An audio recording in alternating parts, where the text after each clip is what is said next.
Kami dari kelompok 11 hari ini akan melakukan presentasi tentang program deteksi mutasi gen dan pencarian rasio mutasi, transisi, dan transversi.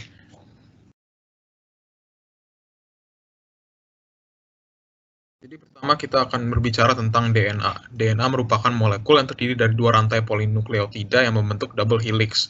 Di dalam DNA berisi informasi genetika yang berfungsi untuk perkembangan, pertumbuhan, dan reproduksi dari organisme. DNA mempunyai 4 basa nitrogen, yaitu adenin, guanin, sitonin, dan timin. Adenin dan guanin merupakan purin, dan sitonin dan timin membentuk pirimidin. Nah, pada DNA sering terjadi mutasi, dan dalam mutasi itu termasuk transversi dan transisi. Transversi dan transisi adalah dua mutasi yang terjadi dalam DNA karena kesalahan substitusi, dan mereka tidak dikenali oleh enzim untuk perbaikan. Transisi adalah mutasi antara purin dengan purin atau pirimidin dengan pirimidin. Transversi merupakan substitusi dari purin ke pirimidin atau pirimidin ke purin yang mengubah struktur basa nitrogennya. Rasio transisi atau transversi antara DNA homolog adalah perbandingan antara seberapa sering terjadinya transisi dengan seberapa sering terjadinya transversi. Umumnya dia sekitar 2, tapi ini tidak berlaku secara universal. Nah, secara umumnya transisi lebih mungkin menghasilkan substitusi rantai basa nitrogen dengan sinonim dengan rantai original, makanya terjadi lebih sering transisi. Dan membandingkannya menghasilkan rasio transisi transversi. Manfaat dari rasio ini adalah mempermudah proses analisis genom. Analisis genom adalah identifikasi, perhitungan, atau perbandingan karakteristik genomik seperti sequence DNA, variasi struktural, ekspresi gen, atau elemen regulatorik dan fungsional pada skala genomik. Nah, jadi untuk simulasi rancangannya, kita pertama-tama tuh akan minta dua input strand DNA, di mana dua-duanya itu adalah DNA homolog. Nah, DNA satu ini sebagai acuan, sebagai jadi acuan, dan nanti kita tuh akan melakukan transkripsi terhadap kedua DNA ini. Nah, yang pertama tuh DNA satunya kita transkripsi, ya seperti biasa, yang A jadi T, yang T jadi A, yang C jadi G, dan yang G juga akan menjadi C. Lalu samanya juga untuk DNA 2. Dan kita juga akan print dulu nanti. Kita akan print dulu hasil DNA 1, hasil DNA per DNA 1 per, DNA 2, dan juga DNA 2 per. Dan itu adalah seluruh proses transkripsinya. Dan simulasi rancangannya akan dilanjutkan oleh rekan saya, Fiona. Dicari pasangan masing-masing basa nitrogen dari DNA 1 dan DNA 2, program akan mengecek basa nitrogen apa yang berubah karena DNA 1 dan DNA 2 adalah DNA yang homolog, sehingga bisa dilihat misalkan pada urutan kedua T berubah menjadi C. Lalu misalkan pada urutan ke-7 yang berwarna merah A berubah menjadi C. Setelah didapatkan basa nitrogen penyebab mutasi dan urutannya, program dapat mengecek jenis mutasi yang terjadi. Misalkan pada urutan kedua T menjadi C, berarti pirimidin berubah menjadi pirimidin, berarti termasuk ke dalam transisi. Demikian juga dengan yang berwarna merah, A berubah menjadi C, berarti termasuk basa purin digantikan dengan basa pirimidin yang berarti transversi, sehingga dapat diketahui juga jumlah mutasi transisi dan jumlah mutasi transversi.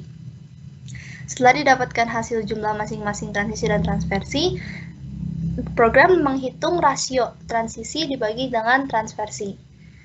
Di output juga dikeluarkan mutasi pada urutan. Misalkan setiap mutasi yang terjadi di print notasi, misalkan pada urutan yang kedua TA menjadi CG, lalu pada urutan kelima misalkan CG berubah menjadi TA, dan seterusnya. Lalu akan dilanjutkan dengan interface program. Berikut adalah interface dari program kami.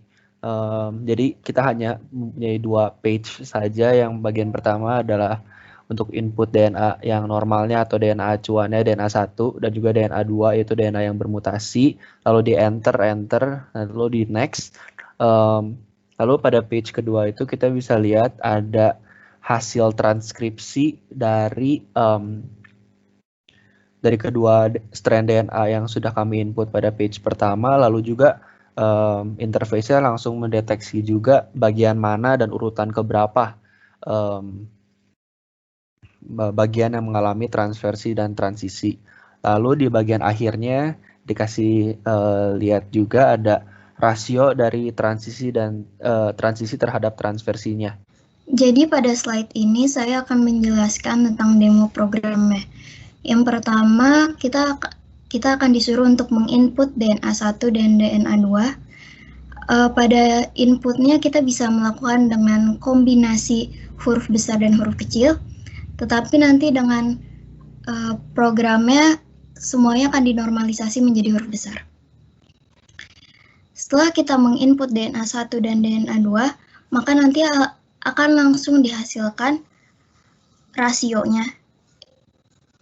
Rasio tersebut didapat dari jumlah transisi dibandingkan dengan jumlah transversinya.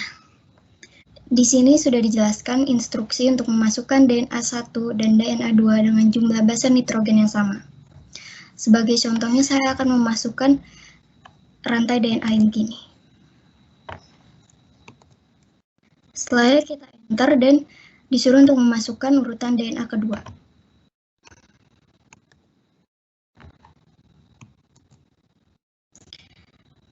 Kita klik enter lagi.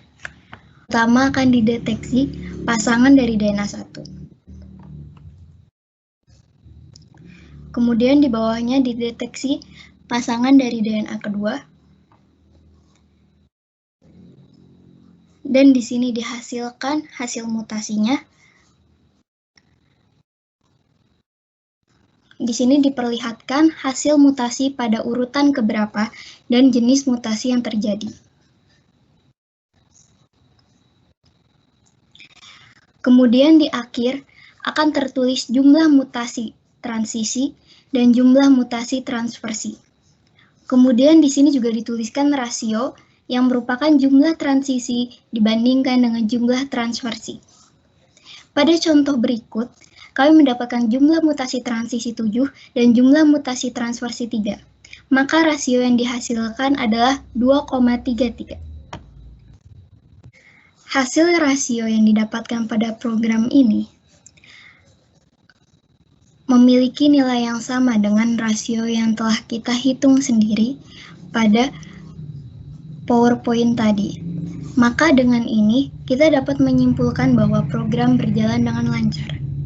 Selanjutnya, kami akan mencoba untuk menjalankan program, tetapi untuk input DNA satunya, akan kita hapus satu basa nitrogen sehingga jumlah basa nitrogen DNA 1 dan DNA 2 tidak sama.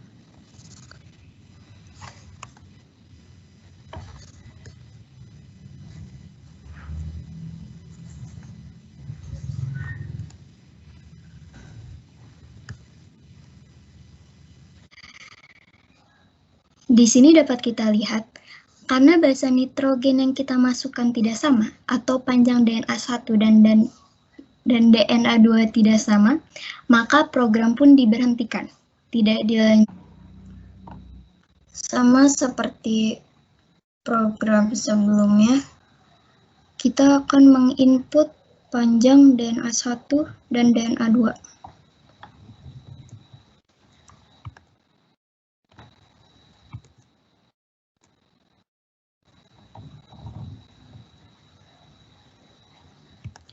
Pada program ini, DNA yang kita gunakan lebih panjang dibandingkan pada program 1 dan 2.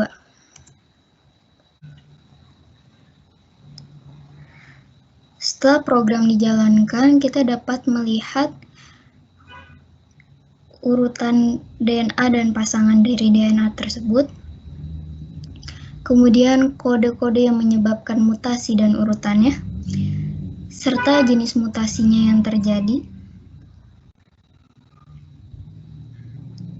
Di sini dapat kita lihat jumlah mutasi transisinya adalah 17, jumlah mutasi transversinya adalah 14, kemudian rasio yang didapatkan adalah 1,21. Hasil tersebut merupakan hasil yang sama sesuai dengan perhitungan pada PowerPoint kita. Notation dan pencarian rasio transisi transversi dapat dijalankan dengan beragam input dan menghasilkan rasio sesuai dengan yang diharapkan. Sekian presentasi dari kelompok kami. Mohon maaf bila ada kesalahan. Terima kasih.